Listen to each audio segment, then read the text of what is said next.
নমস্কাৰ, মই নীলোৎপল শইকীয়া। আজি ভিডিঅ'টো আৰম্ভ কৰিব বিচাৰিছোঁ আসাম পুলিচ, আসাম ফৰেষ্ট আৰু কামাণ্ডো অৰ্থাৎ কনষ্টেবলৰ পৰা একদম SI লৈকে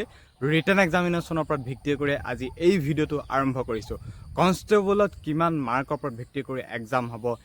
SI কিমান, নিগেটিভ মাৰ্কিং আছেনে নাই, আৰু কোনবোৰ কিতাপ অৰ্থাৎ ক'ৰ পৰা কুৱেশ্যনবোৰ আহিব, ইয়াত টাইম কিমান দিব, A to Z ফুল ডিটেইলছত আজি ভিডিঅ'টো আৰম্ভ কৰিছোঁ। গতিকে ভিডিঅ'টো শেষলৈকে চাবা। নতুন কেণ্ডিডেট বহুতে আছে, এইবাৰ প্ৰথম ফিজিকেল দিব, হয়তো ফিজিকেলত এটা ভাল মাৰ্ক লৈ তেওঁলোকে ৰিটেন দিব। গতিকে ৰিটেনক লৈ এতিয়া এনেকুৱা বহু কেণ্ডিডেটে মোক কমেণ্ট মেছেজ কৰি আছে যে দাদা ৰিটেন এক্সামিনেশ্যনৰ ওপৰত এটা ভিডিঅ' দিয়া, যে তুমি এটা ভিডিঅ' বনাই দিয়া, আমি ভালদৰে বুজোঁ আচলতে ৰিটেন টেষ্টটোনো কেনেকুৱা হয়। কাৰণ ফিজিকেলৰ ওপৰত সকলো এতিয়া জ্ঞান আছে, ফিজিকেল ক'ত কি হয় নহয় সকলোৱে জানে ফিজিকেলৰ বিষয়ে, এতিয়া ৰিটেনৰ ওপৰতহে তেওঁলোকক ভিডিঅ' লাগে। গতিকে সেয়েহে মই আজি কেৱল ৰিটেনৰ ওপৰত ভিত্তি কৰি আজি এই ভিডিঅ'টো আনিছোঁ তোমালোকৰ বাবে। গতিকে ভিডিঅ'টো চোৱা, শেষলৈকে চাবা, ভিডিঅ'টো শ্বেয়াৰ কৰিবা, কোনোবা নতুনকৈ আহিছা ফ'ল' ছাবস্ক্ৰাইব কৰিবা। মোৰ ভিডিঅ' তোমালোকে য'তে পোৱা ত'তে ফ'ল' ছাবস্ক্ৰাইব কৰি থাকিবা, কাৰণ নতুন নতুন আপডেট বা ভিডিঅ'ছবোৰ পাই থাকিবা। এতিয়া মেইন কথাটো হ'ল আমাৰ পষ্ট বহুখিনি আছে, ফৰেষ্টতো আছে, পুলিচতো আছে, কামাণ্ডতো আছে, কনষ্টেবল এনেকুৱা বহুখিনি পষ্ট আছে। গোটেই কনষ্টেবল লেভেলৰ ফিজিকেল ফাৰ্ষ্টে পাতি তাৰপিছত এক্সামটো কৰাব 50 মাৰ্কৰ এক্সাম হ'ব। তাত কুৱেশ্যন থাকিব 100টা। কুৱেশ্যনবোৰ ক'ৰ পৰা আহিব, আমি নৰ্মেলি যিখিনি পাই আছোঁ তাৰ পৰা আহিব কুৱেশ্যনবোৰ। যেনে তোমালোকক জিকে কুৱেশ্যন সুধিব, মেথছৰ আহিব, ৰিজনিঙৰ আহিব, গ্ৰামাৰ আহিব, এনেকুৱা ধৰণৰ কুৱেশ্যনবোৰ আহিব। কিন্তু কুৱেশ্যনৰ লেভেলটো হাৰ্ড হৈ গৈছে, দিনক দিনে কুৱেশ্যনৰ লেভেলটো হাৰ্ড হৈ গৈছে। আৰু ছেকেণ্ডতে আহিছোঁ আমাৰ SI দুই এটা বিভাগৰ ফাৰ্ষ্টৰ ৰিটাৰ্ণ হ'ব, তাৰপিছত ফিজিকেল হ'ব, আকৌ দুই এটা বিভাগৰ প্ৰথমতে ফিজিকেল হ'ব, তাৰপিছত ৰিটেন হ'ব। বা যিয়ে নহওক কিয় SI ৰিটেন টেষ্টটো হ'ব 100 মাৰ্কৰ। তাত টোটেল 100টা কুৱেশ্যনেই থাকিব, প্ৰত্যেকটো কুৱেশ্যন এটা 1 মাৰ্ককৈ। কিন্তু কনষ্টেবলৰ তোমালোকৰ 100টা কুৱেশ্যন আহিব 50 মাৰ্কৰ, তোমালোকৰ 2টা কুৱেশ্যন একে থাকিব কনষ্টেবলত। এতিয়া ইয়াত 50 মাৰ্কৰ কনষ্টেবলো আছে, SI হ'লে তোমালোকৰ 100 মাৰ্কৰ আছে। ইয়াত কিমান মাৰ্ক পালে আমি পাছ কৰিব পাৰিম, পাছিং মাৰ্ক ইয়াত কিমান লাগিব, কোনো ধৰণৰ পাছিং মাৰ্ক নাই, ইয়াত জাষ্ট কাট অফ বনিব। যেনেকৈ তুমি ফিজিকেলত এটা ভাল মাৰ্ক পাইছা, ফিজিকেলত সকলোৱে পাছ কৰে, কিন্তু সকলোৱে ৰিটাৰ্ণ দিব জানো, পায় নোৱাৰে। গতিকে ফিজিকেলত এটা ভাল মাৰ্ক লাগিব। সেই ভাল মাৰ্কটোৰ পৰা ভিত্তি কৰি ক'ত কিমান পষ্ট আছে, কোনটো কাষ্টত কিমান আছে, মেল ফিমেল সকলোবিলাক তোমালোকক কেলকুলেট কৰি এটা কাট অফ বনাব ফিজিকেল পাছ কৰাৰ পিছত। তাৰপিছত এটা পষ্টত 5জনকৈ ৰিটাৰ্ণ দিবলৈ মাতিব,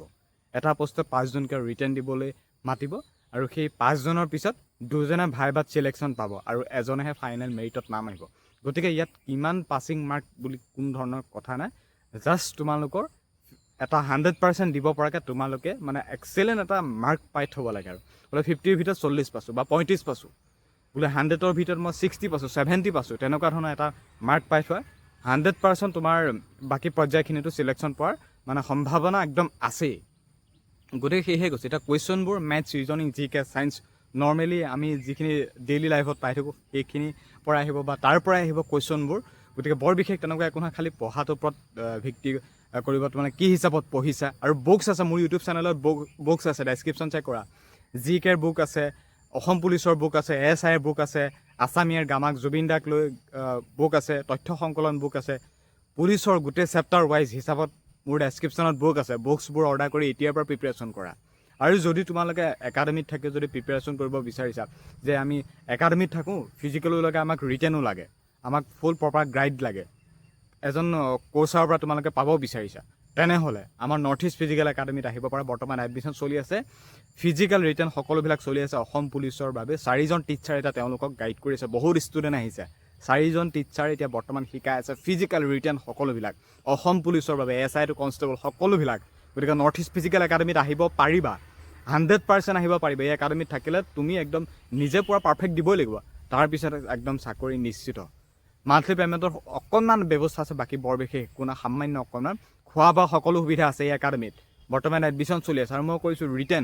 ৰিটেন তোমালোকৰ গম পাইছে ক'ত কেনেকুৱা কি হিচাপত হ'ব। গতিকে ফিজিকেলতো ফালিব লাগিব, ৰিটেনতো ফালিব লাগিব, তাৰ পিছতহে তোমাৰ মেৰিটত নামটো আহিব। কুৱেশ্যনবোৰ নৰ্মেলি আমি যিখিনি পাইছোঁ তাৰ পৰাই আহিব। ইয়াত এক্সট্ৰা কোনো এখন কিতাপৰ পৰা নাহে বোলে এইখন কিতাপৰ পৰাহে কুৱেশ্যন আহিব কিন্তু মই বুকছবিলাকৰ নাম কিয় কৈ আছোঁ বা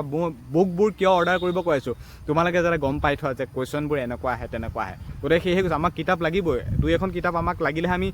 পঢ়ি থাকিব পাৰিম আমি ইউটিউবটো চাই জানো প্ৰিপেৰেশ্যন কৰিব পাৰিম নোৱাৰিম দুই এখন বুক আমাক লাগিবই গতিকে সেয়েহে কৈছোঁ ডেছক্ৰিপশ্যনত বুকছ আছে আছাম পুলিচৰ SI বুক আছে কনষ্টেবলৰ বুক আছে আৰু ফৰেষ্টৰ বাবে যে এক্সট্ৰা বুক লাগে তেনেকুৱা নহয় ফৰেষ্টৰ পৰা আদি কৰি কনষ্টেবল লেভেলত যিমানখিনি ইণ্টাৰভিউ বা পষ্ট ওলাইছে গোটেইখিনি ফিজিকেল একেই হ'ব ৰিটেনো এবাৰতে পাতিব আৰু SI যিমানখিনি পষ্ট আছে গোটেইখিনি তোমালোকৰ ৰিটেন টেষ্টটো এবাৰতে হ'ব ABSI হওক UBSI হওক বাকী এনেকুৱা বহুখিনি পষ্ট আছে SI বা ফৰেষ্টৰ গ্ৰেড 1 হওক লাগিলে গোটেইখিনি ৰিটেন টেষ্টটো এবাৰতে পাতিব কাৰণ 100 মাৰ্কৰ যিহেতু ৰিটেন হয় গতিকে সেয়েহে কৈছোঁ SI এক্সামবোৰ তেনেকুৱাই কনষ্টেবল এক্সামবোৰ ঠিক এনেকুৱাই গতিকে বৰ বিশেষ ইয়াত তেনেকুৱা একো নহয় খালি ফিজিকেলত ফালিবই লাগিব আৰু লগতে তুমি ৰিটেনতো তুমি ফালিবই লাগিব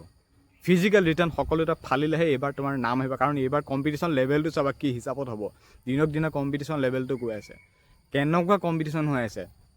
ফাৰ্ষ্টে কি হিচাপত আজি 2-3-4 বছৰমান আগত কেনেকুৱা হৈছিলে একো নাছিল তাৰপিছত আহি গ'ল তাৰপিছত আহিলে এতিয়া আৰু আহিছে কাটঅফ আৰু এইবাৰ এটা ভয়ংকৰ লেভেলত কাটঅফটো যাব লগতে তুমি এক্সিলেণ্ট দিবই লাগিব তেতিয়াহে এক্সিলেণ্ট তুমি পাৰফেক্ট আজি তাৰিখৰ পৰা থাকিব লাগিব তেতিয়াহে বোলে তাত গৈ যেনে তেনে কিবা হৈছে নাই কাম নহ'ব গতিকে সেয়েহে কৈছোঁ তুমি সকলো ফালে এক্সিলেণ্ট থাকিব লাগিব কিন্তু তুমি একাডেমিত থাকি ফিজিকেলৰ 100% দি তুমি পাৰিবা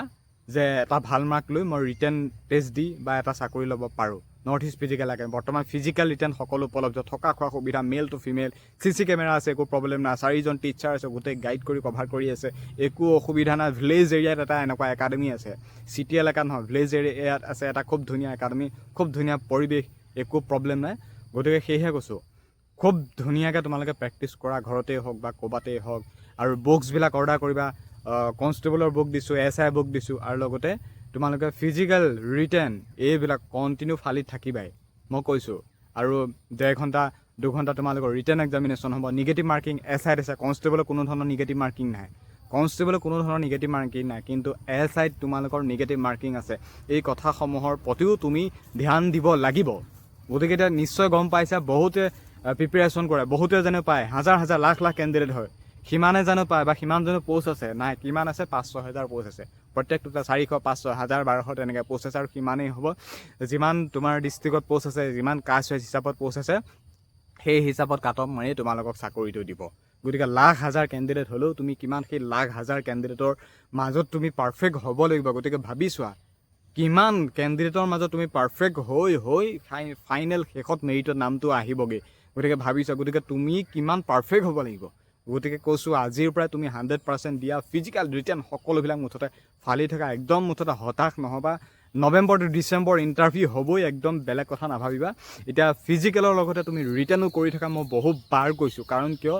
নৰ্মেলি প্ৰেক্টিছ কৰি লাভ নাই ফিজিকেলত ফালিব লাগিব ৰিটেনতো ফালিব লাগিব দুইটাই লাগিব আৰু ভাইবা 5 নম্বৰ 10 নম্বৰ যিয়ে নাথাকক কিয় সেইটো তোমালোকৰ লাকৰ কথা যদি ভাল ইজি কুৱেশ্যন সোধে পাছ কৰিবা বাকী কুৱেশ্যন তুমি যদি একেবাৰে নোৱাৰাও তথাপি 2-3 তোমালোকক তাত মাৰ্ক দিবই আৰু লগতে তোমালোকৰ বাকী মাৰ্কখিনি যদি মিলি যায় 100% তোমালোকৰ নাম আহিব এটা মেইন পইণ্টখিনিটো বুজি পালা ফিজিকেলত ফালিব লাগিব ৰিটেনতো ফালিব লাগিব কুৱেশ্যনবোৰ ক'ৰ পৰা আহে জানে আৰু 2-এখন গাইড বুক তোমালোকক লাগিবই ডেছক্ৰিপশ্যনত আছে বুককেইখন অৰ্ডাৰ কৰা আৰু একাডেমিত থাকিও ফিজিকেল ৰিটেন সকলোখিনি ক্লিয়াৰ কৰিব পৰাকৈ সুবিধা আছে নৰ্থ ইষ্ট ফিজিকেল একাডেমি হোৱাটছএপত মেছেজ কৰি আহিব পাৰিবা একাডেমি সকলোবিলাক সুবিধা আছে male to female A to Z facility আছে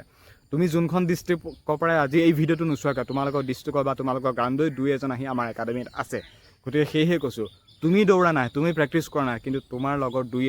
দুজনে তোমাক পিছ পেলাই থৈ গৈ আছে গতিকে সেয়েহে কৈছোঁ পূৰা ফালি থকা একদম একো টেনশ্যন নাই অসুবিধা নাই মই আছোঁ সকলোবিলাক তোমালোকে আপডেট দিয়ে দিম আৰু ভিডিঅ'জবোৰ চাই থাকিবা চেনেল ছাবস্ক্ৰাইব কৰিবা য'তেই নোপোৱাকৈ মোক ফ'ল' কৰিবা সকলোবিলাক ৰিয়েল আপডেট মই দি থাকিম গতিকে আজিলৈ এই ভিডিঅ'টোত ইমানখিনিয়ে কথা আছিল ৰিটেনৰ ওপৰতে আজি ভিডিঅ'টো পষ্ট কৰিলোঁ আৰু নেক্সট কেনেকুৱা ধৰণৰ ভিডিঅ' লাগে কমেণ্ট কৰিবা মই নিশ্চয় জনাব চেষ্টা কৰিম নিশ্চয় মই আপডেটবোৰ দি থাকিম গতিকে বৰ বিশেষ একো নকওঁ